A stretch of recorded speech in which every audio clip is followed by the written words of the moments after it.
Howdy!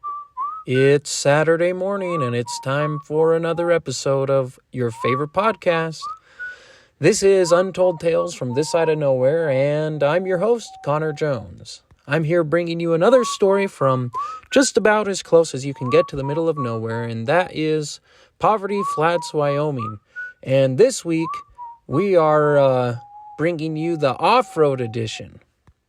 More after this message from our sponsors. We're sponsored by the Copper Corner Cafe in Basin, Wyoming. The Copper Corner Cafe is open for breakfast and lunch Monday through Saturday from 7 a.m. to 1:30 p.m. Stop by and try any of their delicious menu items featuring homemade bread for all sandwiches. Ooh, that sounds good to me. And of course, their famous pie for dessert. Breakfast is served all day, so come on in to the Copper Corner Cafe. We are also sponsored by the Wyoming Welcome Program.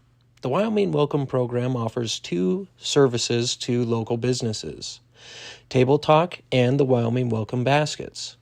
Wyoming Welcome Baskets are filled with promotional items for local businesses and distributed to new move-ins to the Bighorn Basin. Table Talk brochures include jokes, facts about the state of Wyoming, the month's holidays, and advertisements from our local businesses. These brochures are placed on restaurant tables in Cody and Powell for diners to peruse.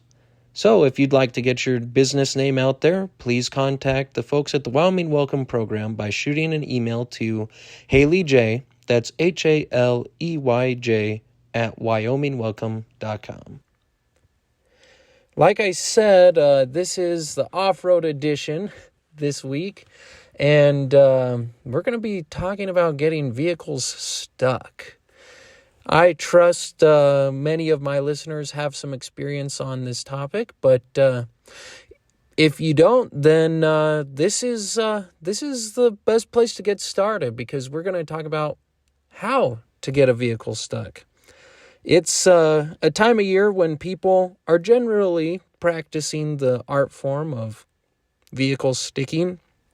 Many hunters get their vehicles stuck. Once we start to get some fall rain or snow, then, just the time is ripe. And people all over the great state of Wyoming are getting cars, trucks, buses, semis, tractors, you name it. Everything's getting stuck, and it's just a great time to be outside and off-roading, getting stuck in the muck. So this is the complete guide to getting stuck. While a quick internet search returns plenty of information on how to get a vehicle unstuck, people have relatively little to offer when it comes to getting them stuck in the first place. Yeah, a note on this. I just saw a video of a guy who dropped a couple wheels off the side of a road, and he used a rope that he had tied to the rear wheel. He looped it around the tire itself through the holes in the rim, and then he wrapped the front end around the front tires, and when he drove it pulled that rope taut, and he was able to get up on the road again. So I'm sure there are plenty more videos out there about getting a vehicle out of the mud or back up on a road, but like I said, when it comes to getting them stuck in the first place, there's very little information out there. This is quite surprising to me, especially since I seem to be getting vehicles stuck all the time. In this day of super highways and ubiquitous paving, I feel like getting stuck is becoming a lost art, and some individuals may even go their entire lives without getting a vehicle good and stuck. In fact, during my time as a missionary in Southern California, I once accompanied a gentleman to make some visits who had never gotten stuck in his entire life. He didn't actually admit to that fact, but I became aware that he had no concept of how to get a vehicle stuck when we had to leave the pavement to reach someone's home. It was later in the evening, and darkness had fallen. We turned off the lit highway and onto a gravel road, and within 100 yards of leaving the asphalt, he suddenly slammed on the brakes, his knuckles wide on the wheel. "Oh my gosh! I can't see the road from here," he gasped. I raised my eyebrows and turned to look at him. He looked like he had just seen a ghost. It was all I could do to quash my incredulity. Here was a grown man who had broken into a cold sweat because he had driven no more than 100 yards from the pavement. It was astounding. "I think I can see the streetlights back there," I mused, doing my best to keep my voice level and avoid laughing. "We've got to go back," he muttered, throwing the car in reverse. "We could get stuck out here." His use of the phrase, "out here," almost did it. With a bit of tact, I was able to disguise a snort of laughter as a cough, but only just. That was when I knew he had never been stuck before. We were on a dry, flat, gravel road. True, he was driving an Audi, which in hindsight may have contributed to his desire to protect the car, but there wasn't the remotest chance of getting that car stuck on that road. That experience has made me wonder how many people out there are at a complete loss when it comes to getting a vehicle stuck. How many people just wouldn't even know where to start? It's not their fault, to be sure. Humanity's insatiable desire to coat the earth in concrete has made it very difficult indeed for people living in some parts of the world to find a place where they can practice getting stuck, or even get stuck on accident for that matter. If you happen to live in such a place and getting stuck presents a serious challenge, have no fear. By the time we're through here, I'm confident you could get a Humvee bogged down in a McDonald's drive-thru. With the right know-how and a little determination, you'll have your vehicle stuck like a pro. Speaking of pros, I would hardly deign to call myself one, but I do have plenty of experience with getting vehicles stuck, and years of practice have honed my skills to a fine edge. Add to that the fact I come from a long line of truck-stucking professionals, I may venture to say I've learned from the best. Now, let's get down to it. The first step to getting stuck is to find a suitable location. For me, the best place to get stuck is the most inconvenient place possible for yourself and those around you. In fact, it is seldom possible to get a vehicle stuck at a convenient place, and if you ever do happen to get stuck somewhere convenient, say, at a drive-in movie theater with a cute date, then you have entirely missed the point of getting stuck. Usually, I go for a spot that is likely to block traffic or make the task of unsticking the vehicle very challenging. If you really want to do it right, find a spot between a couple very large rocks that offer the only passable route for a long line of vehicles behind you. My wife once very artfully accomplished this by getting stuck in a drive-through car wash, a fact she often asks me not to share with others. Some people are just so humble it's astounding. If I had pulled off such a feat of getting stuck, I would certainly be tempted to brag about it at every opportunity. But not Lily. In addition to its degree of inconvenience, the ideal location to get a vehicle stuck is also determined by the material the road base is made of. As you may have guessed, flat concrete or asphalt are both unsuitable and should be ruled out for use like a pair of flip-flops in a hunting camp. Look for a material that is loose and soft, thus allowing your vehicle to sink into it. Sand and deep gravel work nicely, and snow is fantastic. But the holy grail of road bases when getting stuck is, of course, mud. If you can find some good deep mud, then the rest of your job is easy. Even the least experienced adventurer can successfully get a vehicle stuck in mud if it's deep enough. I've seen entire fleets of heavy earth-moving equipment get swallowed up by a good mud hole, and in extreme cases, the drivers even have to leave their vehicles until the mud dries, sometimes for months. I wouldn't suggest leaving a vehicle stuck for months, as people occasionally forget you even got the vehicle stuck in the first place, and it loses its effect. After a truck has been in the mud for 90 days, and sometimes even for as little time as a week, people will stop asking if you've gotten it out. Even the most conspicuously stuck vehicle, say one that is stuck in a pasture next to a busy roadway, can lose its infamy after enough time has passed. If you live in a place where mud, sand, deep gravel, and snow aren't available, I would suggest you find a parking lot with those large concrete blocks. I believe they're called wheel stops, but I like the name stop blocks. Driving over one or two of those is probably your best bet for getting stuck, though some parking lots do have medians that will work nicely. If you're determined enough, you too can find a suitable spot to get your car stuck and experience the thrill of vehicular immobility. Now, once you've found your location, it's time to actually begin getting the vehicle stuck. The approach varies depending on the material and the vehicle. If you're driving a vehicle with low clearance, the process is much more straightforward and therefore less satisfying.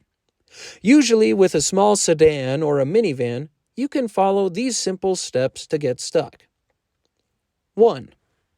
Line up the vehicle with your chosen location. If there are other vehicles near you, be sure to make sure they are behind you when you get stuck, as this adds to the effect, both because you have a ready-made audience and because they will inevitably have to wait for your vehicle to get unstuck before leaving too. 2.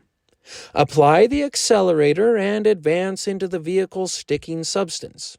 If you're driving into sand or deep gravel, this step can be accomplished at speeds under 15 miles per hour. When driving a low-clearance vehicle into mud, however, feel free to hit it at any speed you want, especially if it's a large patch of mud. Speaking from experience, the effect is more impactful if you gun the engine and plow through a good 10 yards of mud before coming to a full stop. If you are unfortunate enough to have a small quantity of mud, approach it more like sand or deep gravel. With a pickup truck or an SUV, you may have to try a little harder to get stuck, and small quantities of mud, sand, gravel, or snow seldom do the trick. You'll have to put a little effort into finding the right place to get stuck, and may have to drive for a while to find it. I know of a good friend who once crossed state lines just to find a good spot to get stuck. He told his family he was deer hunting, but we realized his intentions soon after his arrival, when he showed up asking for a shovel and the use of some chains and an excavator. My Uncle Greg has met some of the most dedicated vehicle stickers in the world. They come from all over the United States to get at the red hills outside Poverty Flats. Most of them wear orange and pretend to be hunting, but we all know they're here to find the perfect place to get stuck. It's amazing where they'll drive in order to find just the right place. In the fall, after a warm snap when the snow melts or we get a rainstorm, some of the most magnificent mud in the continental U.S. is produced in the Red Hills, where the soil is composed of a thick clay that, when wet, develops the consistency of plaster. This is where the true connoisseurs of getting stuck come to sink 4x4s, side-by-sides, lifted trucks, and just about anything with four wheels up to their axles in mud. The really hardcore guys will get stuck out in the hills miles from Uncle Greg's farm, then hike for hours to come ask him if they can get some help. Uncle Greg will fire up an old International tractor and plod out to the location, where he'll hook up to the offending vehicle with a good length of chain and pull the guy out. Don't they have mud where you come from? Uncle Greg will ask, after the individual's vehicle is back on relatively dry ground. Yep, but not like this, the crazed vehicle sticker will say, shaking his head appreciatively. I've never seen anything like it. You may be wondering at what point you will know your vehicle is good in stock. This is the question my dad asked Candace after she managed to bury the family minivan on the dirt 2-track running along the bottom of a pasture near our house. Dad wasn't too happy with Candace's performance, but she had done what I would consider to be a top-notch job of getting stuck. And when did you know you were in trouble? Dad huffed as he surveyed the van. When I stopped moving, Candace mumbled. All 4 wheels were coated in the thick black mud that covered what had once been a road. The van sat with mud up to the doors, and I could see where Candace had jumped away from the vehicle in order to getting sucked into the mud hole herself. This experience actually does raise a legitimate question about getting stuck. When do you know you've really done the job well? At what point do you know you're stuck? The obvious answer is the one Candace arrived at when she was just beginning her career sticking vehicles. When the vehicle stops forward progress, that's a pretty good indication it's stuck. But experts in the art form will tell you that's just the beginning. You see, once a vehicle can no longer move forward, to really get it stuck, you have to also try reverse. If you're a novice, you'll probably be able to back out of the situation and avoid really getting stuck. Only those more advanced in vehicle entrapment will be unable to escape in reverse. What's their secret? Well, it comes down to really doing the job right when you're driving forward. As John Wooden once said, if you don't have time to do it right, when will you have time to do it again? I'm sure he was referring to getting trucks stuck when he said this. What I'm trying to say is when driving forward into some mud, deep gravel, or snow, you need to make sure that you get a good run at it. And for heaven's sake, don't let off the gas when your forward progress is stopped initially. Any vehicle sticker who's worth his salt will tell you that when the vehicle stops moving forward, you have to begin what those in the off-road driving community call digging in. This entails gunning the engine even when it's obvious the truck or car isn't going anywhere. Doing so will begin digging holes for your tires to sink into, thus getting the vehicle good and stuck. If you have a 4-wheel drive vehicle, this is even better.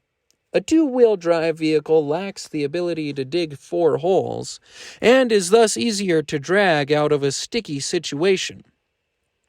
Once you have dug holes deep enough to rest your axles on the ground, then you know you've done the job right. It's at this point that you can throw her into reverse and dig just a little more for your peace of mind. After exhausting both options, that is, driving forward and backing up, you know you've done a pretty good job. This, however, is only the first level in a 5-point scale of getting stuck. In levels 1 through 3, you can get the vehicle unstuck without outside help. I would suggest operating in these lower levels of getting stuck when you're far enough away from help that getting assistance would require walking more than 5 miles, or if the vehicle you're getting stuck is the sole means of transportation for anyone related to you by marriage. My wife Lily's grandpa Hildreth exercised this wisdom on one trip the Hildreth family took to a lake near their family cabin in the Medicine Lodge Range on the Idaho-Montana border. Lily was a young girl at the time, but she remembers the excursion well. Lily's dad, uncle, brothers, and cousins took the lead on the trip as they were wont to do, driving 4-wheelers and side-by-sides, while Grandpa brought up the rear in his white Dodge pickup. With him were his wife, 2 daughters-in-law, and several of the children, including Lily. As you can imagine, the group on the off-road vehicles soon left the pickup in the dust. Or rather, the mud, driving much faster over the rough two-track road up the mountain. The pickup lumbered up the road, crawling over rocks and plowing through the occasional creek crossing. Finally, Grandpa reached a point where some deep mud covered the trail, and he saw his opportunity. A beginner would have plowed right on, ready to get this truck really stuck. But decades of experience had honed Grandpa's skills and given him a degree of self-control. He wasn't about to stick a level 4 or 5 on this occasion. He took all kinds of factors into account: wind speed, amount of remaining daylight, and the occupants of his vehicle. Another off-roader probably would have buried this truck up to the axles, but not Grandpa. He knew he couldn't count on outside help on this trip, and while he would have been perfectly happy to walk 10 miles up and down ridges back to the cabin to fetch another vehicle, he knew his daughters-in-law would have been less enthusiastic about such a prospect. So, in his septuagenarian wisdom, he opted for a solid 3 on the getting stuck scale. First, he accelerated into the mud, being sure to keep gunning the engine until his forward progress stopped. Then, for good measure, he threw it into reverse and punched the gas, the tires spitting out a torrent of mud and rocks. He could have sunk the truck clear to the frame, but opted for merely sinking all 4 tires to the halfway mark. No one really remembers what was said at this point, but it evidently involved Grandpa ordering everyone out to look for brush and rocks to stick under the tires to help get some traction. Grandpa was the first one out, and he took a moment to survey his handiwork. "Now that is a stuck pickup," he commented, trying unsuccessfully to hide his satisfaction. "I've seen worse," Grandma commented through the lowered window. "Now why'd all those men have to take off and leave us here?" she added. "Don't worry," Lily's Aunt Margaret said. "We'll get it out soon enough." Like I said, Grandpa played his cards just right. It takes true wisdom to get a truck stuck just the right amount when all your adult passengers are relatives by marriage, and women to boot. Not that the Hildreth women were deterred by the task of getting the truck out. They had plenty of experience getting vehicles stuck and unstuck. The only thing Grandpa forgot to take into account was the lack of any large sagebrush or rocks in the immediate vicinity, and there was a little grumbling in the ranks about hiking off to find suitable material to jam under the truck tires.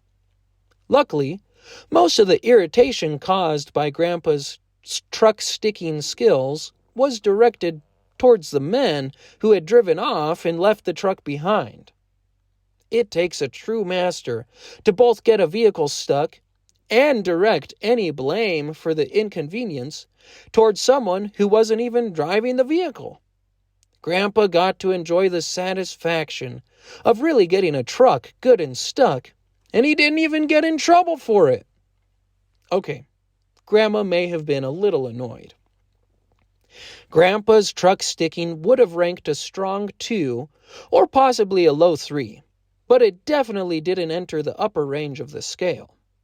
At a 1, the driver of the vehicle can get the vehicle unstuck by merely alternating between driving forward and reversing until the automobile is free. A 2 requires placing objects under the tires to gain some traction and thereby unstick the vehicle. A 3 meets all the requirements of a 2 and also requires some digging. There is some debate about whether scoring a 3 requires the vehicle in question to have 4-wheel drive. Personally, I think a 2-wheel drive vehicle can still score a 3, but only if the material the vehicle is stuck in is sand or gravel. Once snow or mud get involved, any simpleton can get a 2-wheel drive vehicle stuck, so only a strong 2 should be awarded in such cases. Levels 4 and 5 are reserved for highly skilled and experienced off-roaders, and should only be attempted when assistance is nearby, say, within a 10-mile radius. I would not recommend trying for a 4 or 5 if you're farther from civilization than that, mostly because walking more than 10 miles to get help can be inconvenient. Chances are you may never get help, and then you won't have the satisfaction of onlookers commenting, "Now, you really had to work to get stuck like that." Both levels of the upper levels are reserved for four-wheel drive vehicles because it is impossible to determine if the vehicle could have gotten unstuck by use of all four wheels. A level 4 is achieved if a vehicle cannot be moved without the assistance of a second vehicle or some form of outside force, such as a jack. Bonus points are awarded if the vehicle in question is equipped with tire chains. Shoveling and inserting material under the tires must be tried first before a 4 can be awarded, though. Merely pulling a vehicle out of a mud hole with another doesn't immediately result in a level 4 stick. My dad and I recently achieved a level 4 on a hunting trip in the Bighorns, and getting the truck unstuck required the use of my own pickup chained up to my dad's, 2 hydraulic jacks, several blocks, and finally a logging cable and a pulley. Both vehicles were equipped with tire chains. I must admit, there was a moment when I was questioning whether this performance might qualify as a level 5, but ultimately it only achieved a very strong 4. It has been said, Dad never does a thing halfway, and I'd have to agree. I hope that with enough practice, I can achieve a level 4 myself, but it could be years before I've honed my skills sufficiently to do so. Now for the big kahuna, the level 5. In order to achieve a level 5, all resources must be exhausted in an attempt to liberate the vehicle. Objects inserted under the tires, tire chains, shoveling, outside force in the form of a second vehicle chained up to the first, and or jacks. If these efforts fail to unstick the truck or SUV, then you have a level 5 on your hands. Think of a situation where literally nothing will rescue this vehicle short of a crane or a helicopter lifting it out of the hole you've dug. A level 5 almost always results in the rescue vehicle getting stuck too. In extreme cases, 2 rescue vehicles get stuck. But at that point, the involved parties are just showing off. If the vehicle has to be left for a week or more in order for mud to dry or snow to melt, then that's just icing on the cake. It goes without saying, a level 5 should only be attempted by true vehicle sticking enthusiasts, or those diagnosed with clinical insanity. It should be noted that most truly insane people who reach this level are usually driven insane by the amount of effort it takes to get to a level 5. If they themselves are not driven insane by the experience, someone closely related to them usually is. But that's the kind of sacrifice truly hardcore truck stuckers are willing to go to. Whether you've never gotten stuck or you've achieved the Holy Grail, level 5, I hope this piece has been at the very least informative. Like I said, very little has been written about the art form of getting a vehicle stuck, and I hope my contribution will help beginners and experienced vehicle stickers in their pursuit. Off-roading is a thrilling sport and a necessary appendage to many outdoor activities, and getting stuck can be one of its most rewarding aspects, especially for those who get to watch. Good luck, be safe out there, and may you soon find yourself good and stuck, though not too far to walk for help. Well, there you have it. The complete guide to getting stuck. I myself have gotten a number of vehicles stuck. One notable experience was getting my boss's pickup stuck in a muddy corral.